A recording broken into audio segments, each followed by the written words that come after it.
বলে এটা তো স্বাধীনতার আগে দিছে, এই অর্ডার এখন আমরা মানি না। আমরা 6 তারিখের পর দেশ স্বাধীন করছি, এখনকার নতুন সরকারের অর্ডার লাগবে। 1443 জন ডাকাতের অ্যাটলিস্ট ওই বাড়িতে যদি নক করা হয় যে পুলিশ ডাকাত খুঁজতেছে। গত শনিবারের আগের শনিবারে আমাদের আইজিপি মহোদয় হঠাৎ করে এটা নিয়ে মানে যে আপনারা জানেন পাবনায় একটা ঘটনা ঘটার পরে উনি জরুরি ভিত্তিতে একটা মিটিং দিয়েছিল, দিয়ে আমার হাইওয়েতে প্রায় 700 মতো ফোর্স দিয়েছেন স্যার, আমাদেরকে পর্যাপ্ত সংখ্যক গাড়ি দিয়েছেন।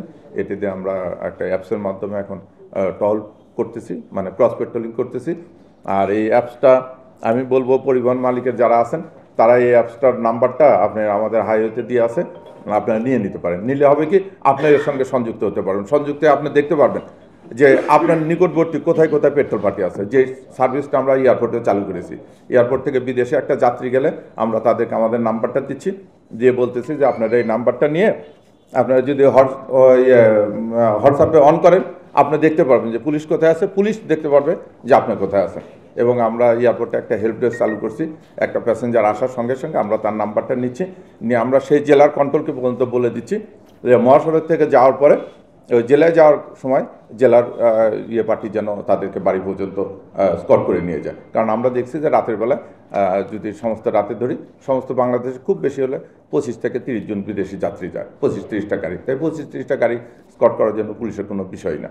তো আমরা এই কাজগুলো করতেছি। আমরা ডাকাতের তালিকা করছি, তালিকা করে এই 2005 সাল থেকে এই পর্যন্ত মহাসড়কে যত ডাকাতি হয়েছে আমরা প্রায় 1443 জন ডাকাতের তালিকা করেছি, করে এটা আমরা জেলা পর্যায়ে দিয়েছি। আমরা এবং জেলা পুলিশ সবাই মিলে খোঁজ নিচ্ছি। অ্যাটলিস্ট ওই বাড়িতে যদি নক করা হয় মেবি সে হয়তো মারা গেছে বা সে হয়তো ডাকাতি ছেড়ে দিয়েছে, কিন্তু যখন যে তার বাড়িতে পুলিশ খোঁজ করবে তখন কিন্তু এটা একটা আলোড়ন সৃষ্টি হবে যে পুলিশ ডাকাত খুঁজতেছে।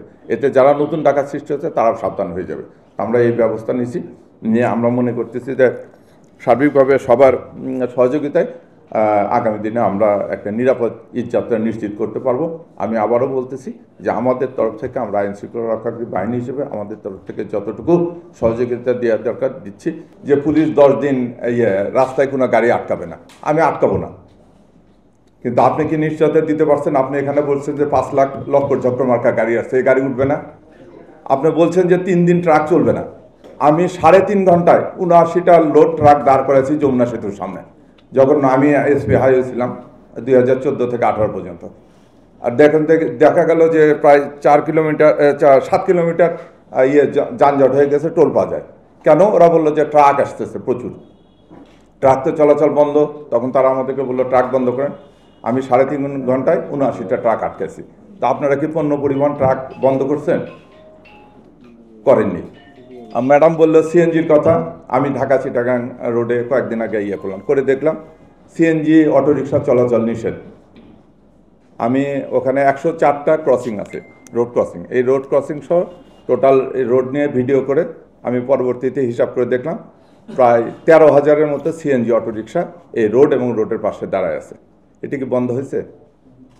আমি 6টা সিএনজি ধরলাম, ধরে এই অটোরিকশা ধরলাম, ধরে জিজ্ঞাসা করলাম যে ভাই এটা কেন মহাসড়ক করছেন, কেন উঠবো না?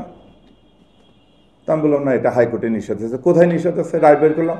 বলে এটা তো স্বাধীনতার আগে দিছে অর্ডার, এই অর্ডার এখন আমরা মানি না। আমরা 6 তারিখের পর দেশ স্বাধীন করছি, এখনকার নতুন সরকারের অর্ডার লাগবে।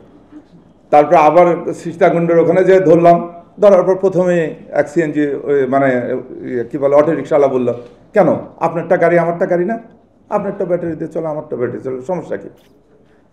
আসলে সমস্যা এরকম, একটা দেশে একটা আইন করা হয়। আমরা আবারও বলতেছি যে আমি হচ্ছে আইন শৃঙ্খলা রক্ষাকারী বাহিনী।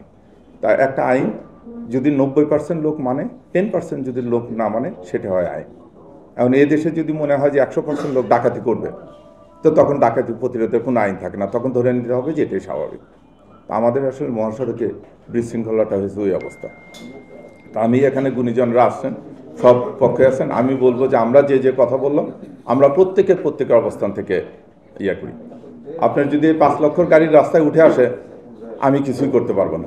আপনারা যদি এটা নিয়ন্ত্রণ করে মনে করেন যে 50টা গাড়ি উঠে আসলো, তখন আমার দায়িত্ব যে 5 লক্ষের ভিতরে 50টা আসছে, 50টাকে আমি প্রসিকিউশন দেবো। আমি তখন হাইওয়েতে ধরে তাদেরকে হয় ডাম্পিং করব, না হলে আমি অফরোড করবো, যেটা করবো। তা আমাদেরকে আসলে আমরা যে কাজটা করি বা বলি, কাজে বলি, কিন্তু মানে কথাই বলি কিন্তু কাজ করতে চাই না। তা আমি প্রথমেই যেটা বলবো যে আপনাদেরকে আহ্বান জানাবো আমরা যার যার অবস্থান, প্রবলেমগুলো কিন্তু আমরা প্রত্যেকে জানি, যার যা অবস্থান সেই অবস্থান থেকে আমরা আমাদের কাজগুলো করি, তাহলে মনে হয় এত সমস্যা থাকবে না। বাকি যেটুকু ডেভিয়েশন আছে, আসলে ডেভিয়েশনটুকু দেখার জন্য আমরা পুলিশ বাহিনী বা আইন শৃঙ্খলা রক্ষাকারী অন্য অন্য বাহিনী আছে, তারা থাকবো। আমরা যদি ওরকম করে বলি যে হাট বাজার আছে, আমার প্রায় 139টা হাট বাজার আছে মহাসড়কের উপর।